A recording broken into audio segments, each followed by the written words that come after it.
All right, we have a crazy show this morning. Lots of insane news that happened on a Friday afternoon. Fridays have now become hotbeds for some big news articles coming out, but it is very interesting what is going on here. It is basically the exact same thing that happened last year at this time is happening this year.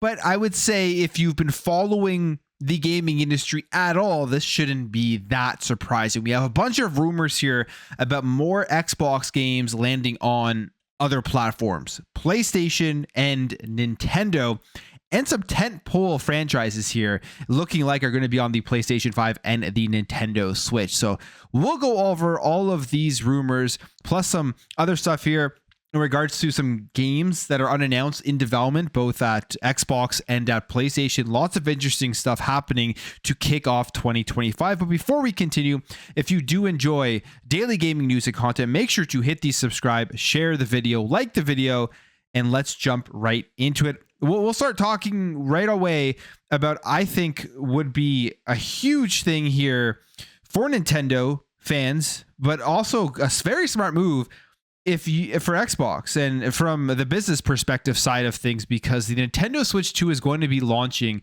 in, I think, just a few short months here. We'll probably get an announcement relatively soon. And with how big the Nintendo Switch is, putting Xbox games on the Nintendo Switch 2 would be, I would say, even smarter than putting them onto the PlayStation 5. And a lot of people out there, depending on what the Nintendo Switch 2 has to offer, are going to be very happy to be able to play everything on that device. I think more PlayStation games will even be coming over to the Nintendo Switch at some point. I mean, we've already seen the Horizon IP land there, so who knows what is going to be happening down the line with this whole multi-platform change in the gaming industry. But we have this report here, and it is that the Nintendo Switch 2 is reportedly getting two major Xbox games, including Halo. Now, it's not Halo Infinite, but it is the Master Chief Collection, which honestly, from the business perspective, makes a ton of sense, because the Master Chief Collection can absolutely run on the Nintendo Switch 2. I'm sure it probably can even run on the current Nintendo Switch, at least a lot of the stuff they do have in that collection itself. It is a phenomenal collection, and people on the Nintendo Switch will eat that up, buy it and play it there, play it on the go. It is still an amazing game. They've stopped the development of it. They're not really putting any more new content into it. It is right now just basically going to be a moneymaker. You put it on the Nintendo Switch 2, and I think it would be a cash cow for Xbox to be able to take that money from a game that's already been out for a very long time and then reinvest it into getting more games into Xbox Game Pass, also more games from their first party studio. So I would not be surprised if this does happen, but this is according to Nate the Hate, who, interestingly enough, was, again, the same time last year. It's the same people coming out with these rumors. Whether they're true or not, we will see. I have a feeling that they are probably more true than not, especially because Xbox has basically told us that this is the direction that they are taking Xbox. So you shouldn't be really surprised about this. You still have a lot of people out there with their disingenuous surprise or anger, and it's just old at this point. It's been a year where we know what's happening here. So when people still get crazily angry about these types of rumors and announcements, it's just kind of mind-boggling to me. I just don't believe them. To be honest, I just don't believe the anger. I don't believe the people who are coming out here in rage over these rumors when they've told us this is where they're going. They are going this way. And if you don't like it, then the reality is you probably should not be playing on Xbox anymore if this pisses people off so much. But Nate the Hate is the one putting out this rumor. Again, he was also one of the people who put out the rumors last year and has a history of being correct on a lot of stuff. And he says that both games here are planned for the systems as Microsoft plans to heavily support the Nintendo Switch 2. So this would be the Master Chief Collection and Microsoft Flight Simulator 2024 would be going on to the Switch 2 and the PlayStation 5. Crazy that Flight Simulator would be able to go on the Switch 2. It just kind of shows just how crazy that technology is. That they can get a game that looks that phenomenal with the whole cloud streaming technology and have it to be able to be run on the Nintendo Switch 2. I'm not expecting the Switch 2 to be powerful at all. People have many different types of rumors. I think it's going to be somewhere around PS4 Pro range, in that area, probably a bit less than PS4 Pro, but nowhere near to the consoles that we do have now. I mean, if they could somehow release it even as like a Series S style I think that would be good. If they can get it to the Steam Deck power, that would be, I think, very good as well. It'll be a very enticing platform out there. But again, we'll have to wait and see the exact specifications. But I don't think the actual hardware in the Nintendo Switch 2, the power of it, like the teraflops and all stuff, really matters. What's going to be important is, will they have NVIDIA DLSS? And will they be able to utilize that to have some great upscaling tech so that games still look and run good on the platform itself? So that is just one of the rumors. I mean, there's some crazy stuff happening, but those are two games that are looking like are coming over to the Switch 2 and to the PlayStation 5. I think the big thing here, more so than anything, is this would be a tentpole franchise landing on another platform in Halo. Now, Halo as well is in a huge transition. They're going over to Unreal Engine 5. A lot of people have kind of lost the overall interest in the franchise. It does need to be rejuvenated in a way going forward. I think this is one of those steps. The new Halo will be the question as to whether that's going to land on PS5 and the Nintendo Switch 2. The Master Chief Collection just makes a ton of sense. I mean, we've seen rumors about that. We've seen mock-ups of a Nintendo Switch with Halo. Looks very cool. So we'll see what happens here. Now, the other one here is going to be, I mean, there's more games that are being rumored. Like, if you go onto X and you see some of the replies, even Jazz is basically saying like the whole slate is going over to PlayStation 5. But we have Gears of War, Hellblade 2, and Age of Mythology are going to be landing onto the PlayStation 5. It says here, PS5 users might be treated to a full wave of Xbox games in 2025 as Microsoft continues its third-party push. Indiana Jones and the Great Circle is going in spring 2025. Doom will be available on the PS5. And now there are these rumors here.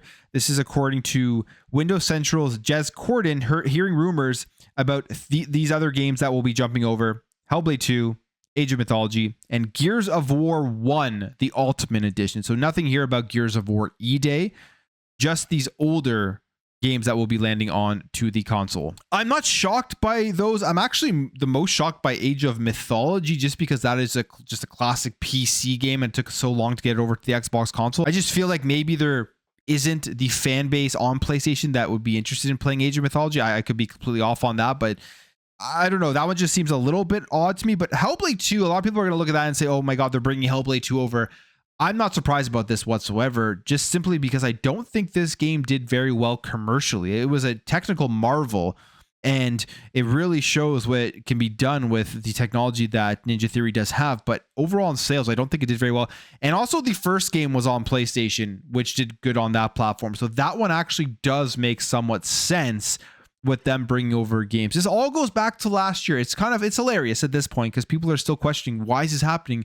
Is Xbox not going to be making hardware? Are they leaving the gaming industry, only going full third-party publisher? Even though we've heard about the handhelds, we've heard about them making another console, there's going to be some sort of Xbox ecosystem hardware out there for you to be able to play your Xbox ecosystem on. They want to bring over everything, your Game Pass, your purchased games, all with an Xbox UI.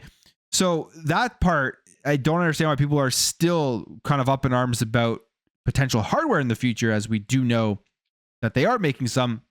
But we got the business update a year ago, and I can understand anger last year where people felt like they had been lied to from the roundtable and everything. And there was definitely some legitimacy in there.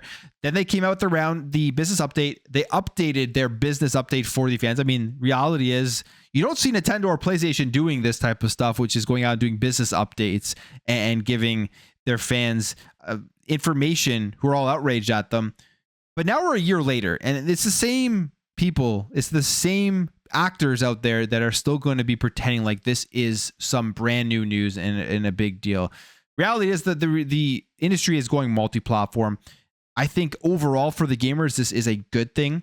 We're going to see this happen with PlayStation. They are putting more games into PC. I believe they're going to be putting their games day and date onto PC. The question is, will any of those games come to Xbox? Potentially not. But with what Xbox is trying to do here, by putting their console UI onto different devices, potentially giving you access to Steam, you're still going to have access to all of that stuff on whatever basically device that you do want to play on. And then you have Nintendo Switch 2 here, where I think could be the biggest winner out of everybody if they're going to continue to get just this huge third-party support, even from their traditional competitors. Xbox and Nintendo, I feel like, have always had kind of a decent relationship, and they're just furthering this here with these games going on there. Again, if these rumors are true, these are all still in the rumor stage, so you do have to take it with a grain of salt. But if you sit back and logically look at Xbox's strategy over the last year, this does make sense. It does make sense that this would be happening. Now, it's not only PlayStation and Nintendo that are going to be profiting about more games going multi-platform. Xbox as well is looking like they're finally going to be getting access to those Final Fantasy games. We know Square Enix has been talking about getting away from console exclusivity for a long time. It just does not make sense in the industry anymore. And again, Nate the Hate also mentions here that Square Enix's Final Fantasy VII Remake will be coming to Xbox and the Switch 2 in 2025, and then Rebirth sometime in 2026. So Final Fantasy VII games are looking like they're finally coming over and landing on Xbox, which is a good thing. Final Fantasy 16, you could pretty much bet, is also landing on the platform itself. The other thing we did here is that Oblivion Remake, it could be launching in 2025, in June of 2025, which to me is crazy that they're releasing another first-party game. It's exciting, but there's so much content out there. This is that game that I'm thinking could be that surprise one at the developer direct. If this is launching in June of 2025, if this rumor is true, they're not going to show it at the June showcase because it'll be too late at that point, or they may have a little snippet of it and just say, go buy it now.